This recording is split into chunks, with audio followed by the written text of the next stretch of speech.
So we are back with another Let's Play Sierra Games. Wait a minute. Let's play Westwood Studio game? That's right. If you haven't checked out my channel update, I was talking about how I'd been playing Lighthouse and I'd hit a bug. I was working with GOG to try to get that fixed. They were not able to fix it. Thankfully, someone over at the Sierra Help Forums, which is at sierrahelp.com/forums. You should join the community. I happen to be a co-admin there. It's a great community. Come by, check it out. Anyway, someone by the name of Not Bob Smith had uploaded their save games for Lighthouse, which I was able to use to restore a further game back, catch up to where I was, proceed, and actually eventually finish that painful game, which took 10 hours and 58 minutes in total game time. That was a painful game. But here we are, like while I was waiting for that, I started playing Legend of Kyrandia, the first one. I thought, you know what, I'm going to record it and just put it on the channel just for fun. And so I thought, I'm just going to finish all three games. So I already finished the first one, did the commentary on the first one. So now we're on Legend of Kyrandia 2. So what is happening is things around Kyrandia are beginning to disappear. And it is up to our heroine here to find out what is going on and save Kyrandia. So as you go through the game, you'll find a number of items just like every other adventure game, and you'll have to do things similar to the first Kyrandia game. You will also have to make potions and things like that. This time it's her spell book, so Xanthia, I think is her name is, if I remember correctly, if I'm pronouncing it correctly. She has her spell book, which we just found in the tree stump, and you have a limited number of spells that you have access to. But you will be able to find another page eventually and create another spell.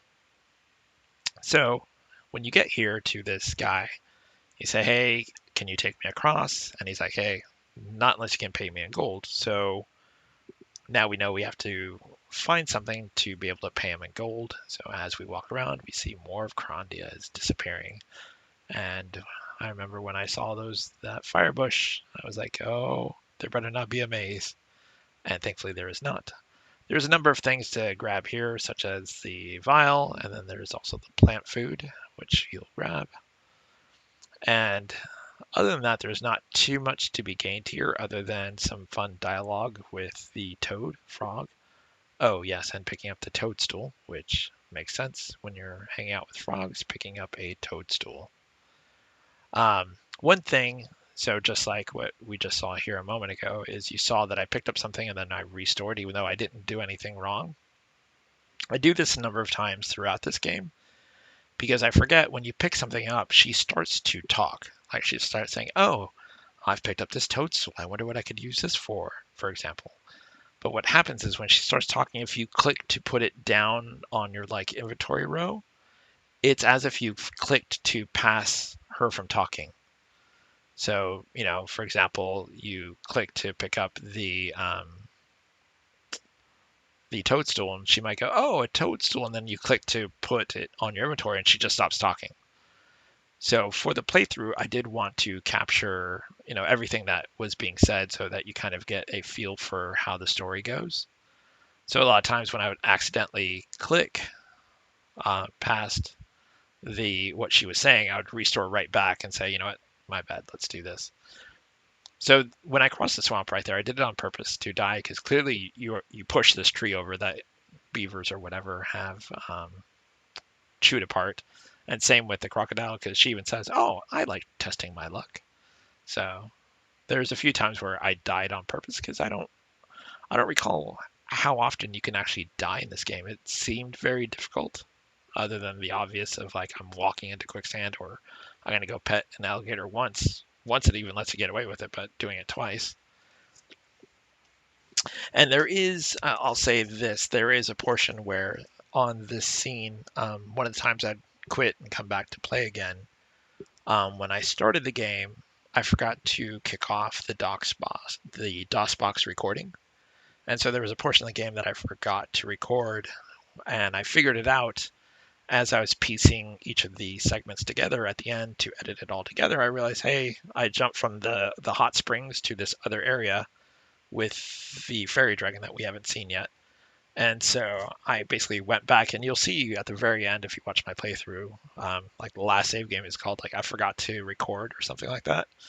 So I went back and I replayed that portion to try to catch as much as I remember doing. I think the only thing I failed to record was making the snake venom log.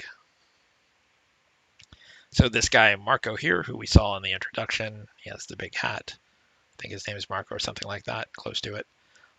He clearly has a interest in our heroine, um, because he keeps trying to help her, and his friend the Hand.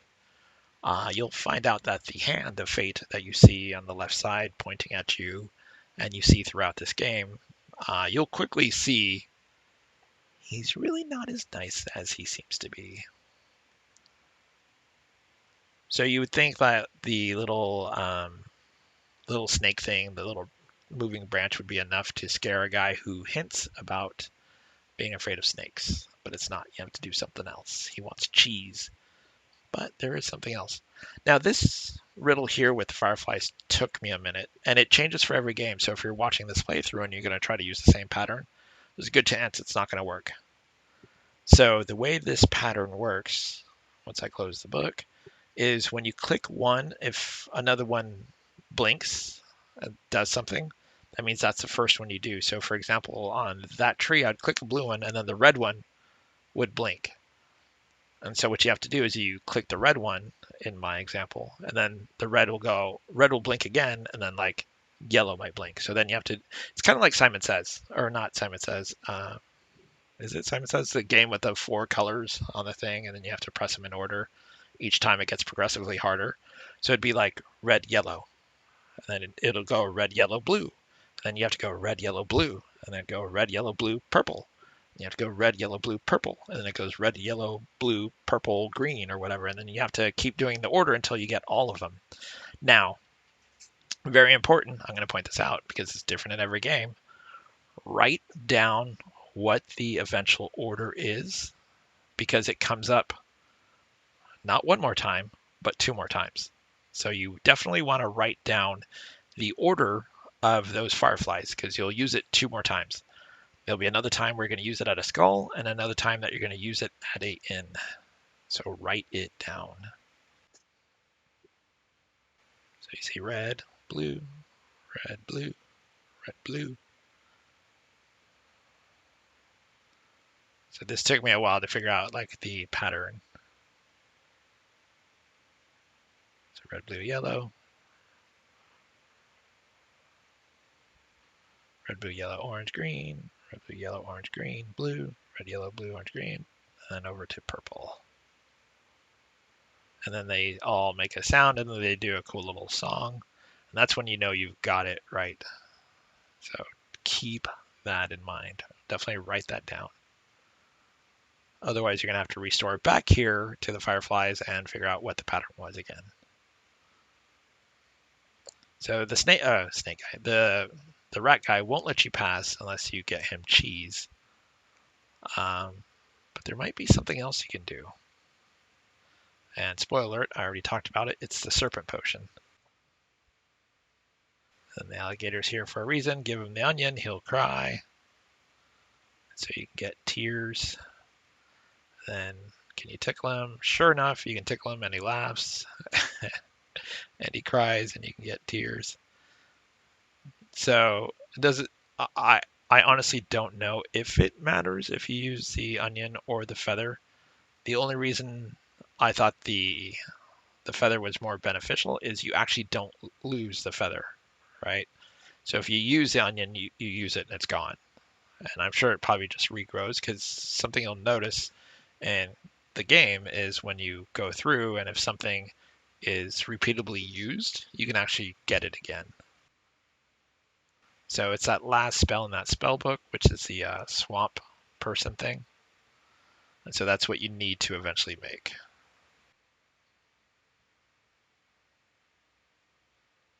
So you need windy wolf, smell of eggs, onion. So as you can see, the onion is used. But like I said, I think if you use the onion for the alligator, you can go back to where you originally found the onion and it eventually reappears.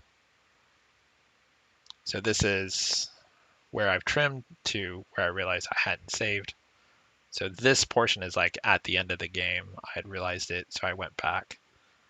So you can see I already have the snake potion in my inventory. So if you look at that last spellbook page on how to make it, you'll realize that how to make that snake potion, which you'll use on him, or on yourself technically, because you turn into a Medusa and scare him away. And remember when I said you're going to need the pattern of the fireflies? So let me find my piece of paper. The way I wrote it is I went to the fireflies. I think I actually even go back here. It's supposed to be down, but whatever. Give them the cheese, and they're like, we'll try anything. And sure enough, they catch a fish, and they row away. It's going to be important later. But for the fireflies, for example, when I figured out the pattern, I wrote red, blue, light green, orange, green, light blue, purple, or whatever, or pink, whatever color it is. And then, so I wrote that order down. So for here, you give him the plant food and it releases him. And he's like, hey, I'm here trying to help. The hand is in the swamp. But then what I did, you find the alchemist thing, turn the anchor into gold. Sorry, I keep talking because I'm trying to watch what I'm doing and also try to explain. There's a letter on the roof, which will be important in a second. You'll see why, because of that fairy dragon thing. Anyway, the fairy dragon says, go find the 4 letters I dropped. So I'm just going to walk around and find those 4 letters. What I did is I wrote that order straight down, right? And then I wrote down the teeth. Like when you tap each one, you'll see what the colors are. So like it was green, light green, whatever, blank, orange, and then bottom is light blue, red, yellow, blue. So I wrote that same pattern of teeth below. So it was top row was 5, 7, blank, 4. Bottom row is 6, 1, 3, 2. So it was red, blue, yellow, orange, green, light blue, and then that purple/pink color. So that's the order I wrote it in. It was easier to write the colors, what colors they are on the teeth, and then write what order that would be to click them on the teeth. And then again, it shows up later at the I call it the pirate bar, but we'll get to that in a moment. So we've found the 4 letters, and something when you find one of the letters in here, she says, hey, I wonder if I can steam open these letters. And so all you have to do is take the letter and place it over the steam, and you can actually read each of the letters. So rather than just knowing who it's addressed to, you can actually read the contents of the letter. I'm not sure if there's really a lot of benefit. The only thing is like one of them talks about Malcolm or whatever. So anyway, once you've read, again, you don't have to read the 4 letters. I don't know if there is a benefit to it. You take each of the letters and give it to the dragon. It says you found 1, you found 2, you found 3, and you found 4. Great, I'll take you across since the boat has been destroyed. And he says, man, you really heavy right now. So you just drop the golden anchor, which was originally going to be used to pay for the fare, and then it crashes through the very boat that you took it from. And then a very sexy moment where she falls through and her clothes get ripped. And sure enough, a letter falls because he said, hey, can you deliver a letter for me when he drops you off? One of the things you want to do is reach into that hay bale and get the potion thing. And get some wheat. And there'll be something else to get on the screen later. These dudes were kind of funny. I enjoyed talking with the city guards. The banter and how they connect back and forth reminded me very much of Monty Python with the guy who's, go away before I taunt you a second time. But you'll find out what these guys want by talking to someone else. And you'll realize there's a spell you can do to make what they want happen.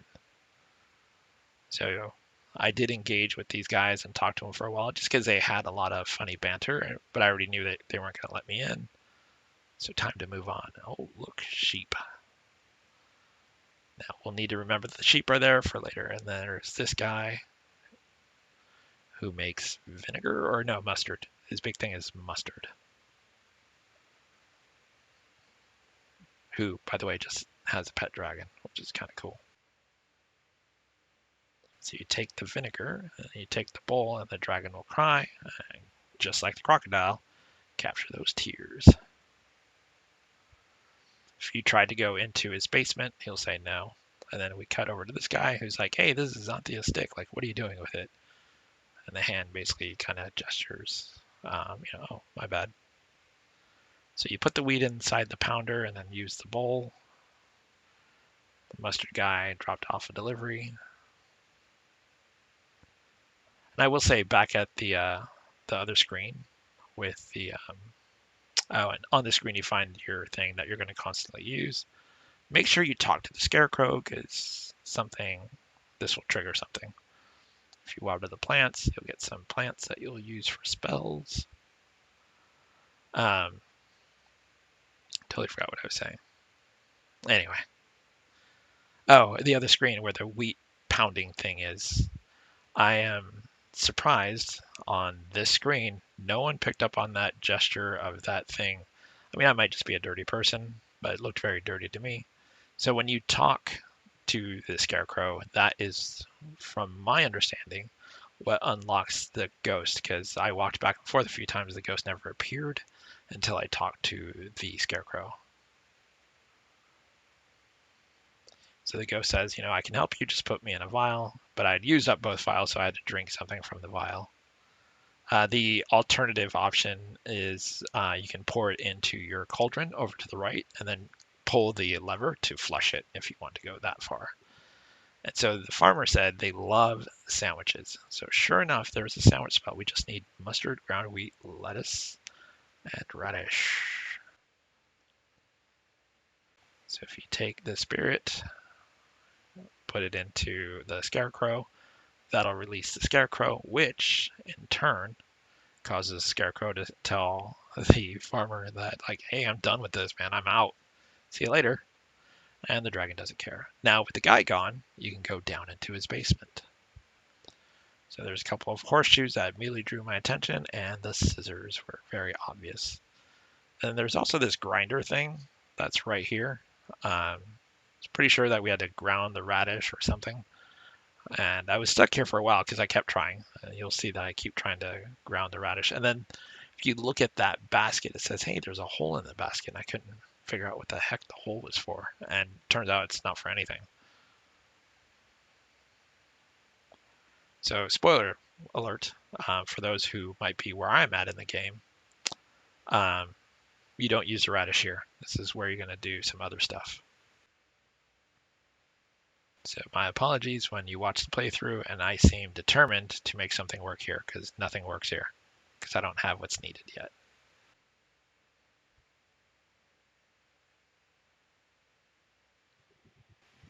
So you take the radish to the pounder thing, put it in the bowl, add some vinegar, and now you have mustard. So we already have part of the spell now for the sandwich spell. So come back when you have empty vial and get some milk. So you put the milk in there, and by pressing that, that makes cheese, which I thought was really weird. But now we have added all the components for the sandwich. Now if you click it on yourself, you now have a thing. And what you can do, which is actually not necessary, but I think I end up doing it, is if you put the bowl by the dragon and then click away again like you're taking it, he cries again so you can get more tears.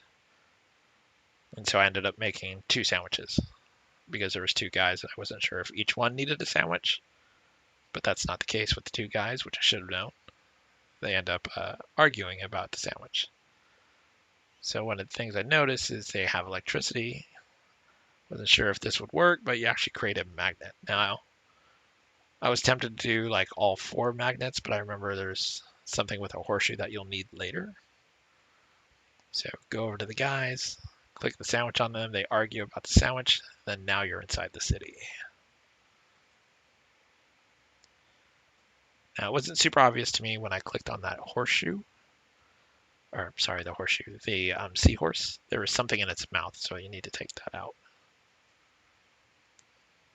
All right, remember where I talked about the firefly thing? This is the firefly thing.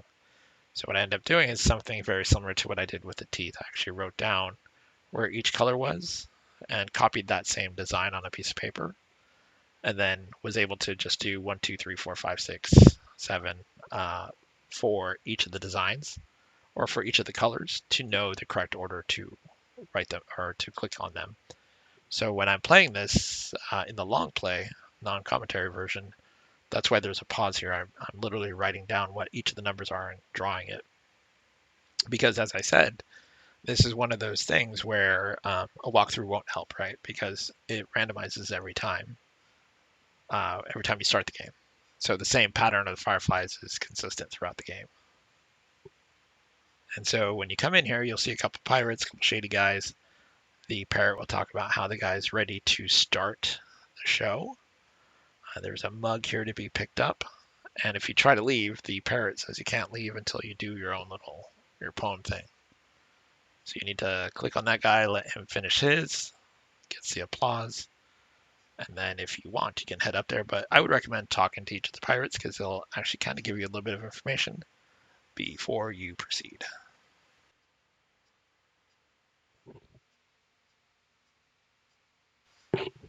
Now, if you click your mug on that barrel that's floating, you'll get root beer. So it's important to do that. If you click on the barrel in the bottom left, you'll also get taffy, which is also kind of important. But I did, so this I was able to look at a walkthrough later, and there was a number of things that I did different than what the walkthrough did. For example, the thing that it says use the taffy for, I used mud. So I just thought that was interesting that there were multiple solutions to do the same thing. And this took me a second. It's that hidden trick thing where you have to try to guess where the ball is after it's been shuffled. So I freed the seahorse of the stick, and then you go to this next screen, and there's just a number of items just randomly laying about. So pick them all up because you never know what you're going to use, just like any Sierra game or apparently Westwood Studios game. Pick up everything. So when you click on the people, they'll say, hey, they look like they're in a weird trance. So we just saw the hand right there. So the guy at the ship, the sheriff is in a trance, and even the guy that's at the mustard place is in a trance. So we go up here. Naturally, I said this does not look safe. She feels confident, and the rope breaks, and she perishes. So wasn't sure at the time how to cross. Saw that there was mud, but then no inventory place. And similar to Legend of Kyrandia 1, if you do have an inventory item as your cursor, you can actually still move about.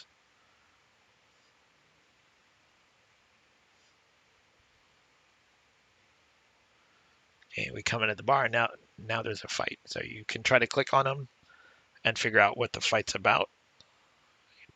They don't want a sandwich.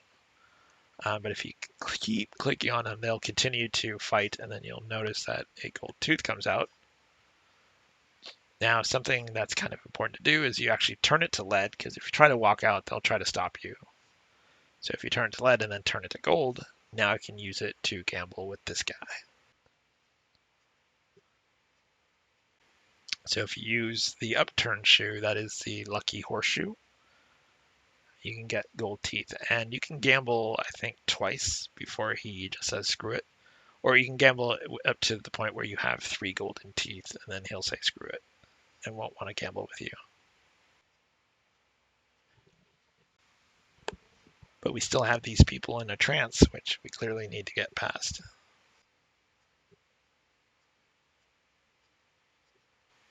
I think this game, similar to the first Legend of Kyrandia, is so beautifully done. So you can do the Skeptic spell to open. This felt like Lighthouse, where I was trying to click to go up to the north path, and it took a couple clicks for it to happen. So one of the things we need is a rabbit footprint, and I used the mud. Like I said, apparently you can also, according to a walkthrough I saw, you can also use the taffy. The mud worked, so I'm not sure what the difference is, or if they're just providing multiple ways to solve the same puzzle. Because similar to the alligator tears, you can use both the onion or the feather So, like I said, I thought that was really cool that they allowed multiple things to be used to solve the same puzzle. So now we have a skeptic potion, except there's one more thing to do. That's right. Put it on the altar. Otherwise, the potion is not complete. So you can see that even though we made one potion, see, I was like, oh, you can just keep making rabbit's feet. Even though we have one potion, the cauldron is still in the color of it, so we can actually make more. So once again, I restored because I accidentally clicked past dialogue when I didn't mean to. So the first person I give it to is the sheriff to see if I can get inside. Because I figured I'd have to get inside here to see what's in here before I can set sail. And sure enough, the pseudo-boyfriend has been imprisoned. And he basically explains, hey, when the sheriff gets upset, sometimes he just throws things out in the water. And you can see something glittering out in the water. And if you use the magnet, you can get the key, go in, be like, hey, I got you. And then he ends up throwing you in jail. And then throws the key on the wall. But then when you try to magnet it, he ends up throwing the key out the ocean. So I thought I'd done something wrong, so I restored.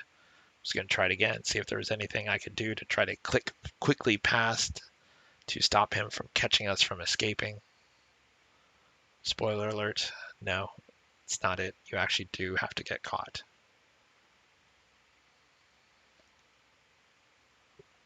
So I thought something was in the shell, but no, there's nothing in there to grab.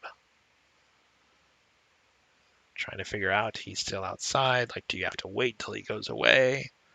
No, he pretty much just stays outside. So get the key. Make sure you pick up the magnet. Save again. Save. Try to save him. Notice that there was a carpet thing, and you pull on the thread, and he's like, oh, here you go. Try to use this. And so when he throws the key out, you make a fishing line and pull the fish through. And squeeze the fish, get the key. And I love that there's small little details like what she just did when she gets out of the prison. If you play the game, watch how when she unlocks a gate, she closes the gate by kicking her foot behind her and closing the gate with a kick of her foot behind her. And I thought just small little cool touches like that they do are just really great. So you can use the potion, dip it into the cauldron, give it to the fisherman, and he says, hey, you need a pass. So now we need to go get a pass, but you can't get a pass unless you get it from the mustard guy. So now we have to get it from the mustard guy. Now I'm not 100% sure why I crossed back over because I already have a skeptic potion. And I think that's why. Like that I'm watching it again, like, oh yeah, that's right. Even though you have the potion, you still have to put it on the altar. I love that I finished the game like a few days ago, and a lot of this my brain is already fuzzy on. Getting old sucks, kids. So you give him, and you tell him that you need a passage, and he says, well, we don't go that way. You have to pay me. So you have to find a way to pay him. So that's the next part we have to do. So we need to get some gold coins. So he doesn't want gold teeth.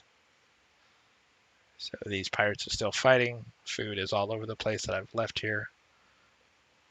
Nothing to do here. So we're going to keep walking around. Spoiler alert, people, just head for the grinder if you have 3 teeth, because you need 3 coins. So first she calls on Fawn to see how it's going. Fawn is over here telling stories, and then pretty much says Kyrandia's in deep trouble. And the 2 guys are arguing over who should cut it, and then decide over what to do. So if you head to the grinder, because he says he doesn't want the teeth, if you put the tooth in the grinder, ironically they smash into perfectly looking coins, which is amazing. I would have just thought it was going to be like smashed gold, but no, they actually look like coins. So there's that to make it a little more obvious what it's used for. So you pay him. He says, "Oh, that's the first gold coin. That's the second, and that's the third." And then he gives you a voucher. So now with the voucher, she checks in with Fawn, says, "How's it going?" And he's talking about like different potions. He's like, "Oh yeah, by the way, yeah, it's still going bad." So now we have the voucher. We can go get on the boat. Now, spoiler alert: when you get on the boat, it says, "Hey, we don't sail for the place you want to go to. Um, we have to do this drop off at, I think it's called Mustard Island." The problem is that island is full of cannibals. So what you're technically supposed to do, which I didn't realize, I figured out later, but since I didn't do it beforehand, we end up going to Mustard Island, and he talks about cannibals on the island. And if you go past this screen, guess what you encounter? Doesn't matter where you go.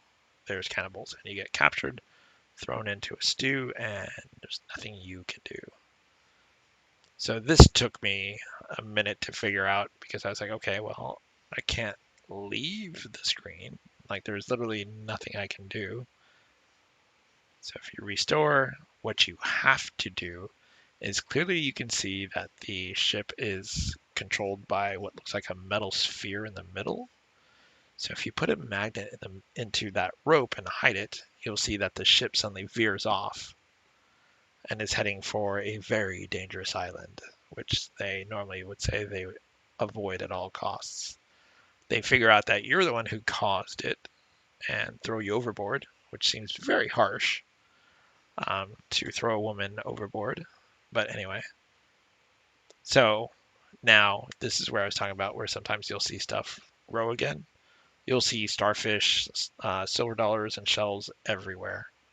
So start collecting them all because you're pretty much going to need them all. And then there's even some where you're going to have to walk back and forth around a screen so that they reappear. So there's your stick again, stick that keeps coming up.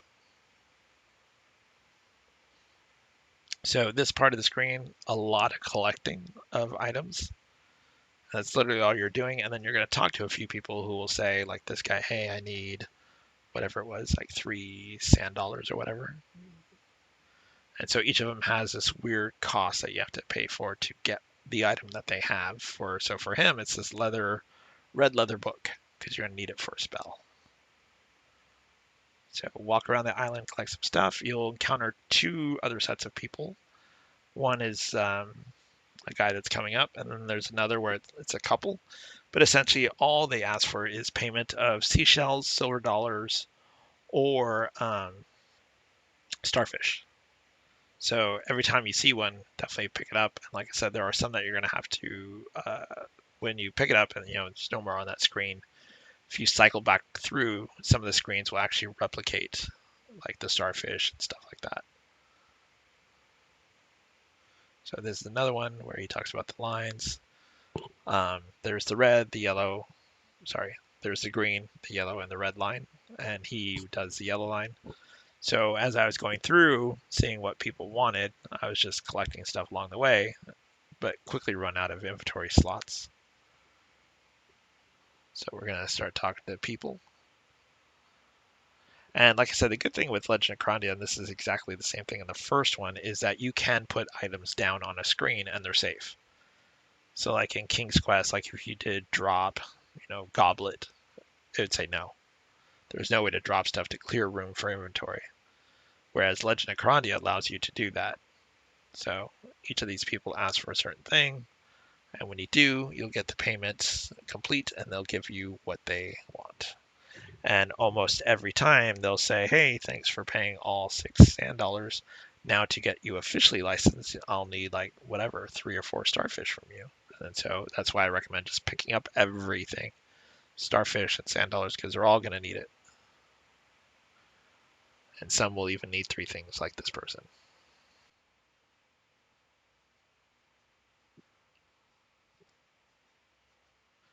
Then you meet this other wizard named Jessica, who was sent here to find the Ankh thing, Arkenstone, whatever it's called, that you're also here for. And if you click her, she keeps giving you like little small hints like, oh, I know that somehow the vents and rocks have something to do with it. Oh, and I should point out that a number of times you'll see Xanthia. She'll just walk right across lava and be completely okay. So there's like a weird bug with how she walks across some of these screens. So there's 2 or 3 screens where she literally just walks right across lava. So with this guy, after you finish paying him off, he'll say, "Hey, I only do the green line. You have to wait until the girl with the yellow line comes back." So when you talk to him, he'll say, "Oh, she's on break. She'll be back in like 3 minutes." And all you technically have to do is walk off screen and walk back, and then click on him again, and that makes a minute burn by. So you don't actually physically wait 3 minutes, or else you're going to be very disappointed if you're not walking off the screen and coming back.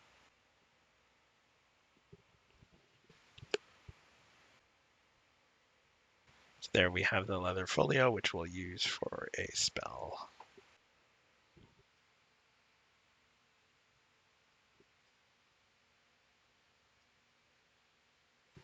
So that was another screen where she just walks across lava like it's nothing.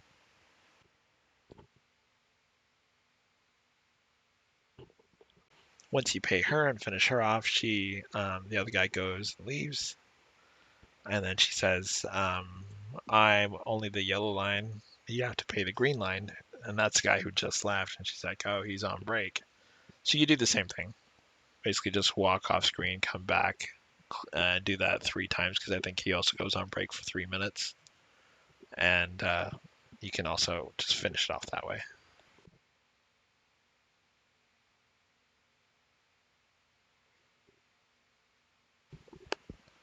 So the starfish that I just grabbed from that screen, you can see that I walked 2 screens right back and the starfish was there again. So the consumable items will resurface on specific screens. Just have to find what screens those are.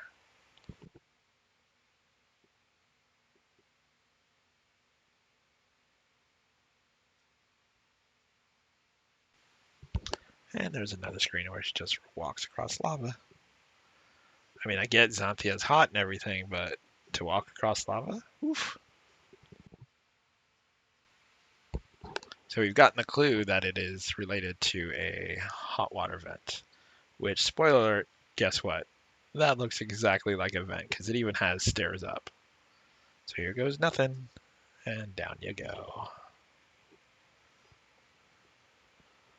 I love that every time she changes scenes, she changes her clothes. Oh, and something I'll point out also, kind of like every time she goes into a different area. So when she starts, she has all this inventory space, right? And then when she flies with the dragon after delivering the letters and she lands in the haystack, all of her inventory item is emptied again, and you have to find a few things kind of around. And then once again, you'll see when she jumps down the air vent, everything's deposited and gone again. And then the next time when we leave here and go up, the same thing happens. Like all of her inventory drops. Now, I'm not sure what the rationale behind that is. The one thing I can think is it helps essentially prevent bugs, right? So you're not on a scene with something that you shouldn't have, whatever, or use differently. So it just clears your inventory every time you go to a new screen so that it knows that everything that's going to be on this segment of the game, um, it can control what is there. So, and once again, that stick reappears, and you can play with the dog or the dinosaur who acts like a dog. And you have to close that vent so that you can shoot up there, and then you get those other gems. You're going to be collecting these rocks, that heart shaped one that's currently on the second shelf. You're going to have to turn that to a golden heart for a spell to make a teddy bear. So we're going to take a look here, see what we can do. We've got the red leather. We have something soft. So we got the fuzz. We have a heart of gold. And 2 black eyes would be the 2 stones that we just got when we went up the air shaft. Collect it, click it on yourself, and you now have a teddy bear but what the heck could we possibly use a teddy bear for? And once again, I did that thing where I restored back because I accidentally clicked over the dialogue. So there's our teddy bear. Pick up the file after you're done. So now we have a teddy bear in a lava cave, which totally does not seem like it's conductive. If you go to that door, it is locked. Now with the Triceratops there, you can kind of guess that the Triceratops is going to knock down that door, right?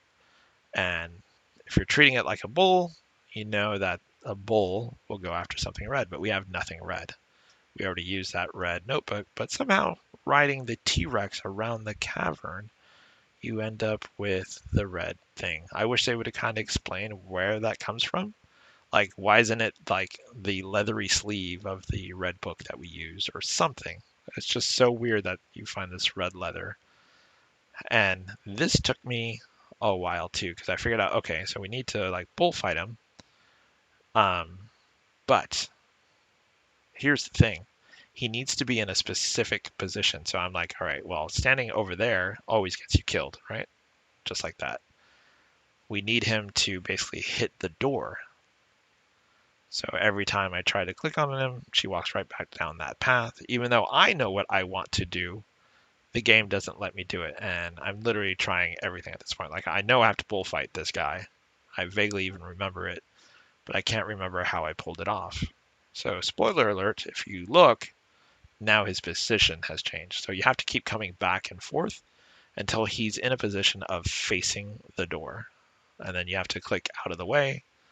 You'll find the Onkstone thing. Jessica shows up, pushes you out of the way and says, thanks. And then Marco says, hey, don't worry about that. That's not actually the problem. Turns out the hand is the problem. You need to come with me quickly. But the hand grabs him and you get a page of your spell book. And once again, you call Fawn and say, hey, Fawn, what's going on? Oh, things going bad. Just trying to clean up, make things good. So pick up the Ankh. Now you have a new spell. You actually have a couple new spells from here. So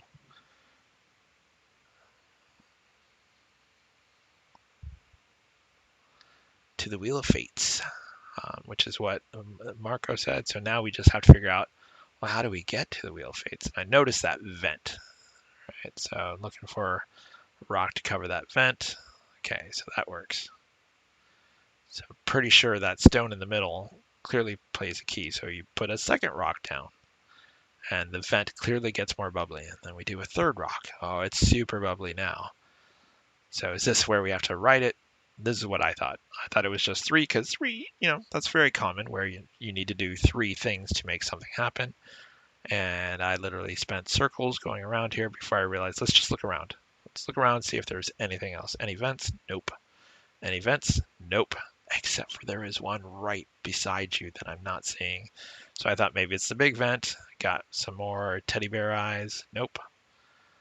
And I literally passed by the 4th vent and came back, was like, oh, nope, still bubbling the same, still can't click on it.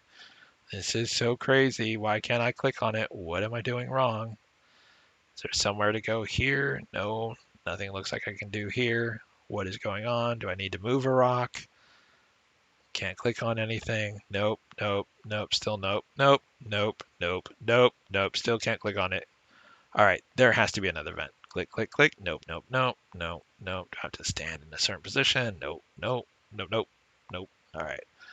Pretty sure it's just those 3 slots. So let's go take a look. Guess what? My confidence is about to get rocked because I was so sure that it was just 3, but oh, look, there's a vent I passed. So now let's go see what it looks like with 4 vents plugged in because who would have thought it needed 4 and not 3? Oh, yeah. Yeah, now that looks a lot different. Let's click on it. Oh, yeah. So we get pummeled off into a floating island.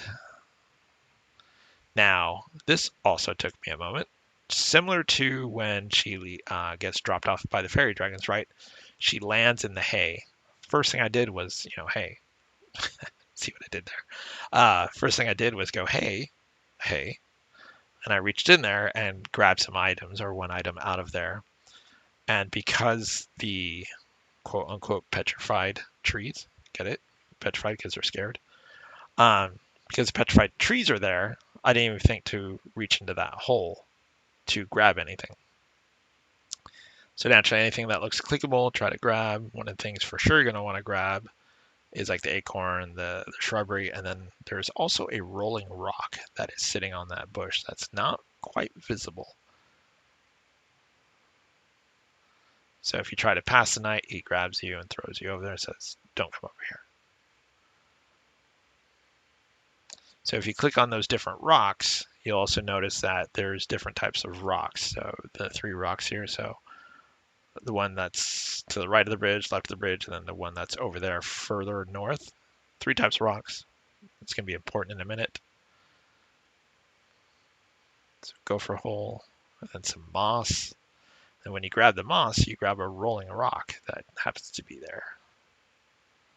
Now the rolling rock plays a pretty big part. And there's also, because there's a hole, right? Click on any hole. Anytime you see click on anytime you see a hole in something, click on a hole and see if there was something in there worth grabbing. So what happened there is we used the shrubbery and the rolling rock to press it against that one type of granite rock or whatever it was to create that fire. And then clicking randomly, I also got a ball of snow, which we're going to use to create a spell. So what we're creating is a snowman. Put it there, and snowman goes, oh, melt. So that wasn't right. So let's go ahead and restore that. How about if we put the snowman in front of the guy? Nope, it takes you back. So what you technically have to do is actually click the snowman potion on him, and then it basically, he tries to drag it away, and snowman basically explodes on top of him, and he's like, I've had enough. I'm done, which is weird. So you come here, and now you see some people chasing a feet. Now, this is the part of the story where it starts to really become clear what the hand is. So we know the hand is up to no good. We've seen them kind of spying around, doing kind of questionable things a few times. And then when, is his name Marco? I can't remember. I'm going to call him Marco. When Marco is trying to warn you about it, the hand grabs him and shuts him up before. So you know the hand is working against you. So now we see this foot. Now, when you reach in there, one of the things you get is a drum set, and then you also get, they're called jacks. Most people today probably don't even know what those are because it's such an older retro type game thing that people, I think, don't even play today anymore. But essentially you had jacks and a ball. You bounce it and catch the jacks or the ball thing to do this whole game. But you throw the jacks in front of the foot, and the foot causes the foot to basically slip. The guys catch it and say, oh yeah, essentially this is parts of a guy that was super evil, like a wizard that was super evil. And you begin to realize, oh, so the hand is probably also the hand of the evil wizard. And it all starts to make sense. So when I wrote flashbacks of Lighthouse, that was a reference to, as I said earlier in this video, is to playing the Sierra game Lighthouse. If you've not played it, spare yourself playing Lighthouse. No, I shouldn't say that. Lighthouse had its good moments and it had its bad moments. It had a lot more bad moments, I feel like. So anyway, in that chest thing, one of the things that you get over here by the foot, in that chest right there by the statue, is a drum kit. So when you take the magic drum kit, you put it on the tree stump and the trees just dance. You also want to grab the acorn that I had to run back and just go get, because that acorn is going to be a part of a spell. So I'm going to watch the trees dance and try to get over, say excuse me while you guys dance. So you give the squirrel like a pine cone and all this other stuff. And it takes all 3 things and he'll finally go, okay. Then you put the rolling rock in the wheel to make the wheel go. But then you see Marco and the hand fighting, and Marco seems to plummet, it looks like, to his death. But he doesn't. So now we're at a new place, and once again, because she crawled upside down, her entire inventory's gone. So you want to grab the broom and the feather duster and start grabbing stuff as you can. There are 3 cannonballs here that you're also going to want to grab, and the potion stuff. And these two guys are hunters with equipment to climb the snow. But if you talk to them or try to get the equipment stuff, they will pretty much say no. What good is a woman? We're going to do it later. Now, you notice the three, I don't know what they're called, like when you put a head on a thing. Now, that one to the far left, as you can just see, if you click it, the bowl thing, you get a thing called musk, which is a part of the spell, which was really odd. I just happened to click on the bird one and it made a sound. So I clicked on the second one and I clicked on the third one just because it made a sound. So now we use the thing to turn stuff into gold. The cannonballs turn to gold. So we need that lollipop from that kid, but in order to do so, we need the mom to turn away. So once again, I actually restore because I accidentally clicked before she finished talking. So now we have the lollipop. So now we have snow, musk, feathers, and sweets, or sugar, I should say. So with that, we are going to make a new potion, use it on ourselves to look like an abominable snowman, woman, and they laugh until the real one shows up, and then they're terrified, and then the real one's like, hey, you're cute, and then takes you away. So you shake off the spell, and he's still kind of like hubba hubba, which, okay, yeah, Xanthia is cute. So we have a box of candy, reminds me very much of Leaf Shoot Larry 1. Some cologne, also reminds me of Leaf Shoot Larry 1.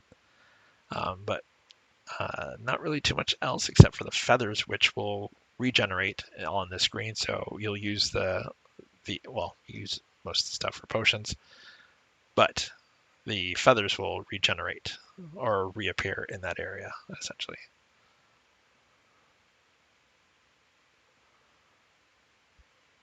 So we got snow, we got feathers, we got candy,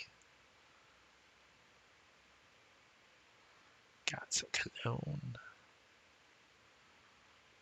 Now we have a potion.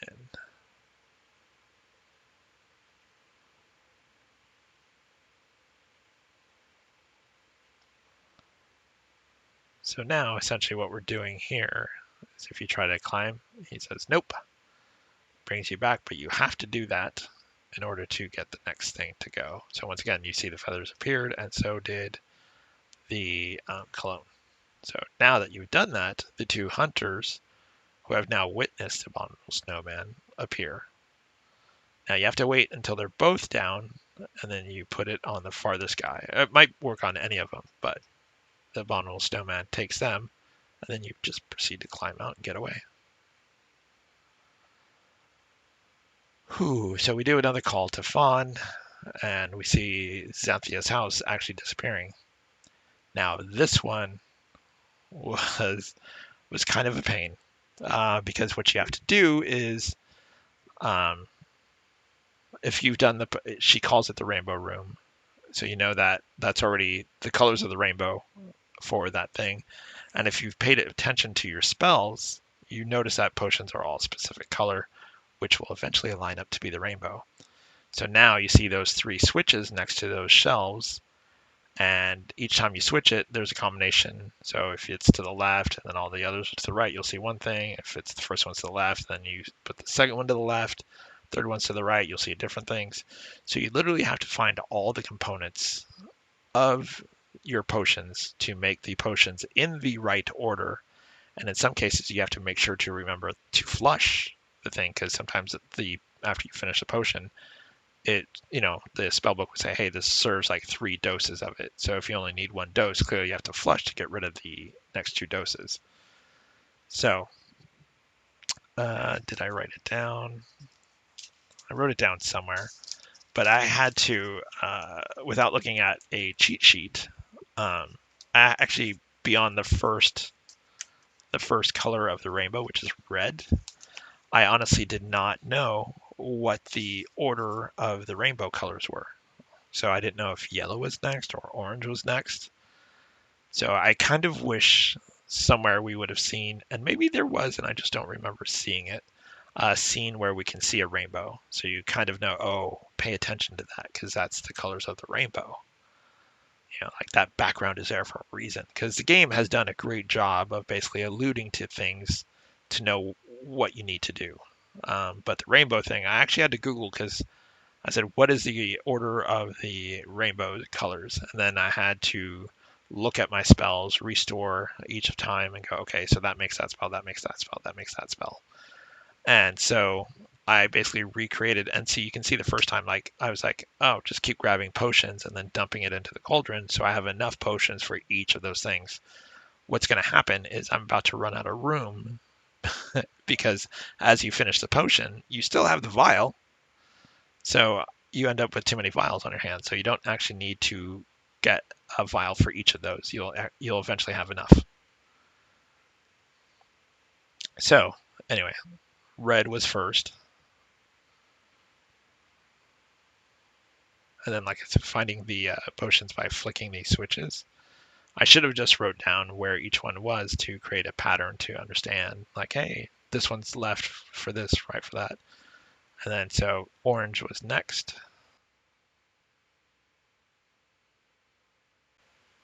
And that's where I said, okay, so I got the second color. I know red and orange. And then I said I need to look up the color of the rainbow. So I actually had to, without looking at a hint guide for the book, is just Google colors of the rainbow. And literally got the order of the color of the rainbow to make these potions in.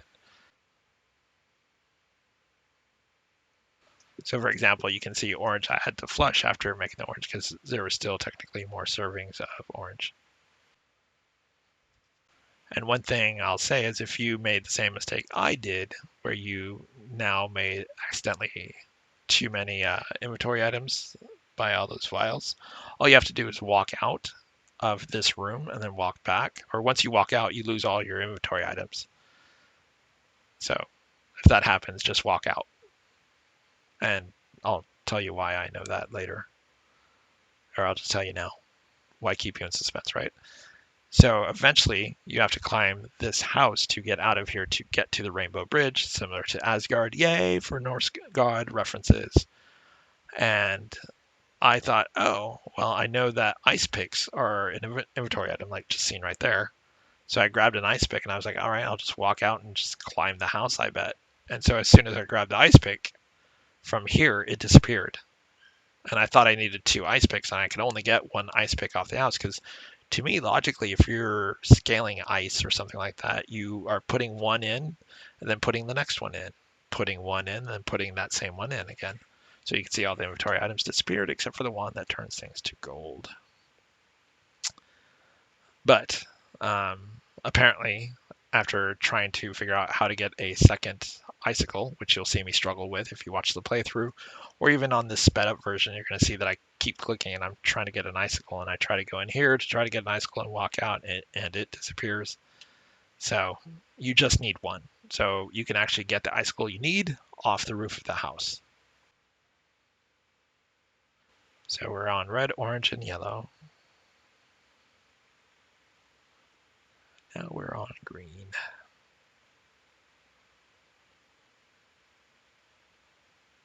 And once again, you'll see that I had to flush the cauldron because there are still servings of green to be found. So now we've made blue. So we got red, orange, yellow, green, and blue.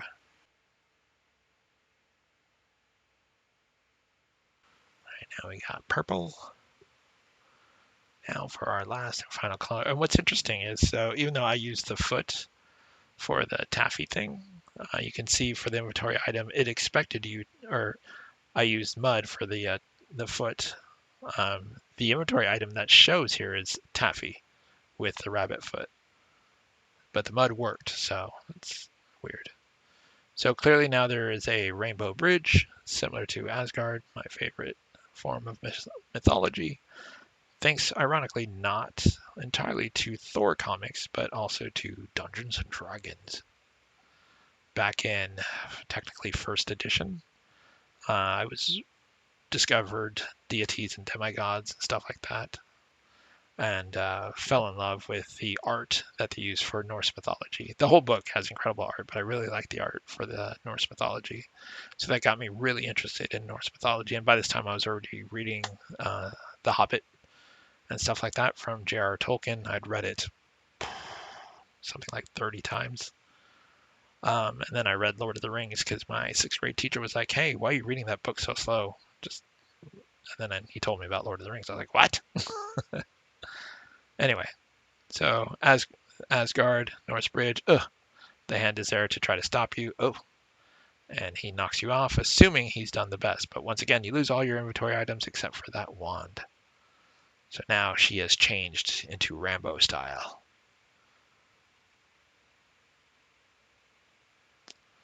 So now we are near the Wheel of Fate. You can see all these gears spinning and churning and turning. So we can see that there's that beam, and if you walk to it, it'll fry you. So you need to turn that bowl up there from being so golden shiny to something a little less dim, or a little less bright, I should say. So turning it to lead makes it less reflective and allows you to pass by. And I save the game as Gears of War, which is probably one of my favorite games on the Xbox easily. Huge fan of Gears of War, and as if you click on Kyrandia, it says it's in danger. We can see we need a little cylinder thing. And there's not too much more we can do here because we've just got one inventory item. So we're going to go over here. Now, this puzzle was sheer miracle of how I passed it. So it starts with the third one, which I totally forget by the time I'm so flustered and get this through. So the way it works is you have to take the big piece, you have to take the piece and move it into one of the other two places. The smaller pieces cannot go over the big piece. Big pieces can go over smaller pieces, however. So you have to essentially move the very bottom, the very far right. The bottom is that yellow. You have to move it into the middle and then into the far left eventually to get the next two items. This took, if you watch the playthrough, you can see it took a while. And if you stop and think about it, you can figure it out. At first I was clicking randomly, and I'll eventually restore to basically reset it after my brain figured out how this puzzle works. So there we go. So I restore to now that I've figured out kind of how this puzzle works to actually logically try to think this through. Even now, I mean, if I watch my playthrough, I could probably tell you how I did it. Like, move this one to that one, move that one to this one. I don't know if there is a specific order it has to be moved in to make it work. Like, because I just started clicking and moving it. When I'd get close, I would just save and go, okay, let's try this, this, this. All right, that didn't work. Move this back, move that back, move that back. Okay, move it over here. So this took me a while. But once you start logically, this puzzle, dot, dot, dot, dot. So you can see I've moved that gold piece all the way from the far right to the far left. So I know I'm in the right direction. Now I just need to move all the rest of the pieces to be on top. So took me a while to get that, but it is possible because if I figured it out, rest assured anyone else can figure it out. So once again, I restore because I got lost. And so what'll eventually happen is as you solve for each one, like if you get that yellow all the way to the far left and get the pieces stacked up properly, the mouth will open and give you a piece. Then you have to, if you did it to the far left, then you have to do it for the middle one. You have to move everything so it fits into the middle one, or vice versa. So if you did middle first, you have to do far left. But both of these have to be done. Now, I was so frazzled by the time I finish this.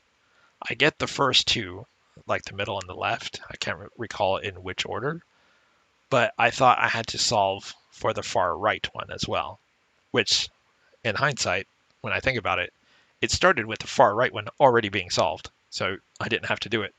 But I spent some time thinking, how do I get this back? So there's the stick. And that's why that save game is called Foo King A 3 times, thinking I have to do this 3 times. But I actually don't. You just have to do it twice. You just have to solve for the far left and the middle. So don't worry about the far right, because that's where all the pieces started originally. But in my dismay and confusion and madness, I certainly tried to do all three again. But now I've got that piece in the middle, so I'm close again. So now it's just a matter of moving things around correctly to try to get them in the right order.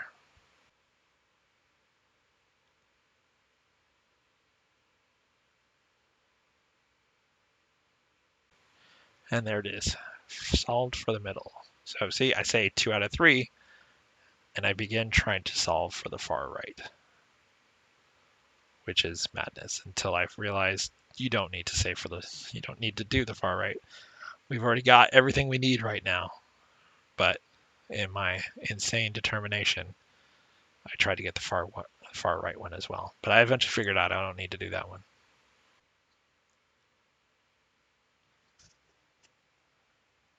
So with just the stick and the gear that we have right now, we're technically able to solve the game. But here we watch me suffer as I try to solve for the third again. And at that point I restore and I was like, what am I doing? So we're going to go up here. See, I saved it, just realized it started on third. So we're going to push that in there and it says, oh, if there's only a way to do it. So you use the stick breaks and she's like, oh man, my stick. And then the hand comes. And then if you don't click out of the way, the hand will squeeze you. And I fall forward a number of times. And then when I got past that, he kills me again. So say I got past that and then he knocks me into the gear. So you need to move out of the way again and then move the way out of the way again. And you click Marco and then together you push the hand over the edge and he falls into the gears. And they exchange a wonderful dialogue. And you have, my friend, saved Kyrandia. So hopefully you enjoyed both the playthrough and the commentary. If you have not played any of the Legend of Kyrandia games, I strongly recommend playing. The first one is really, really great. The only downside is the maze on the first one. And I guess the burst stone also, if you don't know to save before you start trying the different burst stones, because then it gets to be a pain trying to find all those gems again. But really, it's just that maze, because there is no way to really bypass that maze. But if you have some graph paper, and basically with a graph paper, you just draw like a circle for where there is a fire bush, and then just a dot where you placed a fire bush, you can easily map out that whole maze pretty easily. And get through it. And Legend of Kyrandia 2, they seem to have learned their lesson. There's literally no maze, no crazy like burst stone things that you have to do where they just disappear randomly.